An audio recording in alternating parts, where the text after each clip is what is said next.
E agora passo a palavra ao Dr. Matheus Maia Milanês, que falará pelo denunciado Augusto Heleno Ribeiro, pelo prazo regimental de 15 minutos.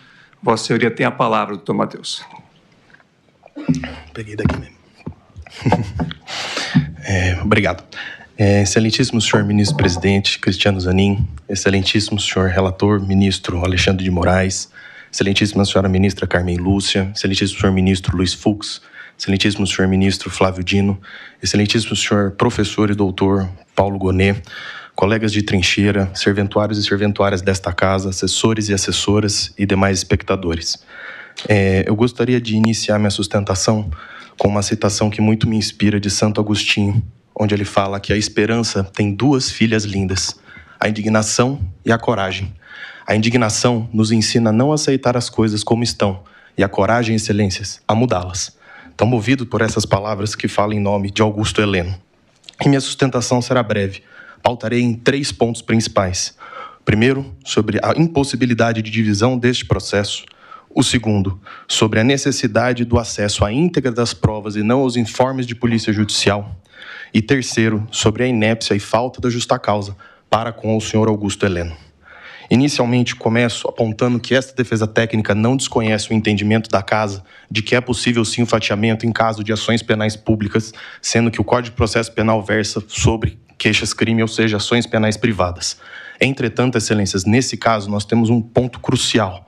Os fatos são exatamente os mesmos. As denúncias apresentadas pela ilustre Procuradoria-Geral da República são as mesmas, alterando-se quem? Os denunciados, com base nos núcleos que a própria Procuradoria da República aponta. Então, qual é o problema que nós podemos ter permitindo o fatiamento? Nós podemos ter que no processo A, tal fato fique provado, e no processo B, fique provado que tal fato não existiu. Então, vejamos, um indivíduo há de ser condenado num processo por um fato que existiu, ministra Carmen Lúcia, e no outro processo, ministro Flávio Dino, um sujeito seja absolvido porque tal fato não ficou comprovado que não existiu. Nós teremos sentenças antagônicas e discordantes sobre o mesmo conjunto fático. Lembrando que a denúncia é a mesma, mudando somente os denunciados. O meu segundo ponto é sobre a necessidade imprescindível de acesso à íntegra das provas, não aos informes de polícia judicial. Vejamos rapidamente pela PET 12.100 que há pelo menos 13 termos de apreensão com inúmeros pendrives, telefones, documentos, agendas, o que quiser chamar. Vejamos que desses documentos, o que nós temos nos autos? O que são trazidos aos autos para apreciação, tanto da ilustre Procuradoria-Geral da República quanto pelas defesas? Informes de polícia judicial, com todas as mais forçosas vênias, mas informes de polícia judiciária são análises subjetivas da autoridade policial sobre a prova. Com as mais forçosas vênias, mas a formação do opinião delicti se baseia na prova. Onde está a prova? Cadê a íntegra da suposta agenda? Porque o que foram colacionadas foram páginas da agenda. Vejamos que elas não estão numeradas. Está na ordem, excelência? Não tenho como dizer. Estas páginas estavam na agenda, ministro Flávio Dino? Não tenho como dizer. Ah, mas o senhor está levantando que a Polícia Federal está forjando provas. Não, não, não. Eu estou querendo que a defesa tenha acesso para validar os informes de polícia judicial. A garantia da escorreio do processo penal também faz parte da defesa. A defesa tem que ter acesso a estes elementos de prova bruta. A defesa tem que ter acesso às mídias, às folhas, às digitalizações. Como há de se defender com base na opinião da autoridade policial? A forma da opinião delicti da Procuradoria-Geral da República foi feita em cima da opinião, com todas as vênias, da autoridade policial. Ou seja, não há como se defender com base em informes de polícia judiciária.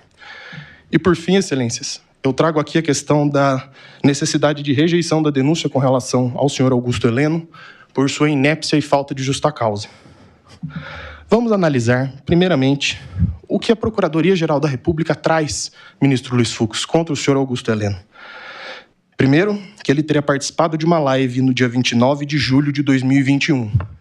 E aqui participar, senhores, é tal qual os servidores que estão atrás dos senhores. Ele ficou sentado, não falou uma palavra, não fez um gesto, não fez absolutamente nada. Quem participou da live falando e atuando em primeiro plano seria o ex-presidente Jair Bolsonaro. Ele ficou quieto. O Augusto Heleno não falou absolutamente nada e não se manifestou. E a Procuradoria-Geral da República aponta que esse é o primeiro elemento a comprovar que Augusto Heleno faz parte da suposta empreitada golpista. Ademais, ele aponta que as anotações que foram encontradas nessa agenda, que não tivemos acesso, repise-se, seriam, abro aspas, adotadas pelo grupo criminoso. Onde está isso? Onde que a agenda foi um documento crucial, ministro Luiz Fux, para a formação do grupo criminoso ou para a articulação deste suposto grupo criminoso? Não há. Não tem uma comprovação nos autos que fale que esta agenda foi o documento. Não há um depoimento, não há uma conversa de áudio, não há uma ligação, não há um WhatsApp, um e-mail, não há nada. Isso é, com todo respeito ao professor Paulo Gonet, uma ilação do Ministério Público. Mas eu sigo. A PGR ainda fala que existiria uma, abre aspas, perfeita sintonia com o material encontrado na posse de Alexandre Ramagem. Essa perfeita sintonia se trata do documento já falado pelo advogado, onde a similaridade com o conteúdo, com base numa linha da agenda. Isso é perfeita sintonia, senhores? Senhora, com toda a mais forçosa vênia, a meu entendimento, perfeita sintonia é quando há igualdade. Identicamente foi encontrado todos esses documentos. Olha só, essa gama de documentos, todos são idênticos.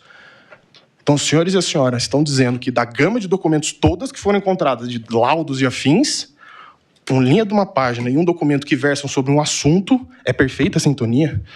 E ainda sobre a agenda, a própria Procuradoria-Geral da República afirma que seriam anotações variadas, ou seja, um apanhado de ideias, mas que sobre elas constrói seu entendimento. E aqui eu me recordo muito, senhores e senhora, de uma série que está passando um grande streaming em que cientistas querem chegar numa conclusão e eles vão construindo provas para se chegar nessa conclusão. Então o objetivo é provar que a Terra é plana. Se faz inúmeros experimentos, inúmeros estudos para se provar que a Terra é plana. O que está acontecendo no presente caso. Por isso que falamos de terraplanismo argumentativo. Se está querendo colocar Augusto Heleno na organização criminosa, o que precisamos produzir de prova? O que nós temos que é possível enquadrar Augusto Heleno aqui? Vamos pegar tudo que for possível para falar que ele fazia parte. Só que com todas as vênias, a ilustre Procuradoria-Geral da República, ela se esquece de alguns elementos, que aqui vou elencar. Vamos lá. Primeiro, o celular do denunciado foi apreendido e sua senha foi ouvindo o advogado de defesa do general Augusto Heleno, ex-ministro do GSI do governo Bolsonaro, Matheus Milanês, com a palavra. Seguimos aqui cobrindo o dia que o Supremo Tribunal Federal, primeira turma, decide se o ex-presidente e aliados vão virar réus. Voltamos já após um rápido break. Colocam Augusto Heleno em qualquer reunião. Em nenhum momento falam que o senhor Augusto Heleno convocou alguém a participar da empreitada, mandou mensagem para alguém, que alguém falou com eles, ou seja, completamente desconhecido. Não é em nenhum momento colocado que ele teria incitado, provocado, conclamado ou agido por qualquer meio a fazer algo. Ademais, com todas as vênias novamente, esquece-se a Procuradoria-Geral da República que a posse do atual presidente Luiz Inácio Lula da Silva foi coordenada pelo então GSI e ministro Augusto Heleno, que correu de forma escorreita, sem intercorrências, com toda a segurança, tanto que empossado está o atual presidente. Esquece também a Procuradoria-Geral da República, com todas as vênias, que não há uma simples menção do general Heleno a respeito desses acampamentos na frente dos QGs. Não há uma participação do general Augusto Heleno e muito menos visita dele a qualquer acampamento que o seja. Esquece-se também a Procuradoria-Geral da República que Augusto Heleno disse perante a Comissão Parlamentar Mista de Inquérito dos atos do dia 8 de que ele respeitava o resultado das eleições e que ele respeitou o resultado das eleições. E aqui, excelências, eu trago um último elemento de prova, na verdade, o principal meio de prova deste processo, que é a delação premiada de Mauro Cid. E uma busca rápida, olhando todo o seu depoimento, eu acho o trecho que menciona Augusto Heleno, e aqui eu peço especial atenção dos senhores e da senhora. Abro aspas. E o general Heleno, ele tinha aquele jeito dele, mas acho que até pela idade, ele falava um monte de coisa, que tem nos vídeos aí das coisas, e ia embora. Então, peço atenção. Eu nunca vi uma ação operacional ou de planejamento do general Heleno. Eu repiso, eu nunca vi uma ação operacional ou de planejamento do general Heleno. Então vamos lá, senhores e senhora. Como que nós vamos falar que ele fazia parte do núcleo crucial da organização criminosa, sendo que, Ele não está em nenhuma reunião a ser tratada diretamente sobre esse assunto. Não fala abertamente sobre isso. 2. Não tem uma sequer mensagem de texto dele, áudio, conversa que o seja, abordando esse assunto para qualquer investigado, testemunha ou que o valha. 3. Sequer é mencionado na alegada trama golpista e até esquecido, com todas as vênias, na sustentação oral. 4. Organizou e planejou a posse do atual presidente, que transcorreu de forma clara e tranquila.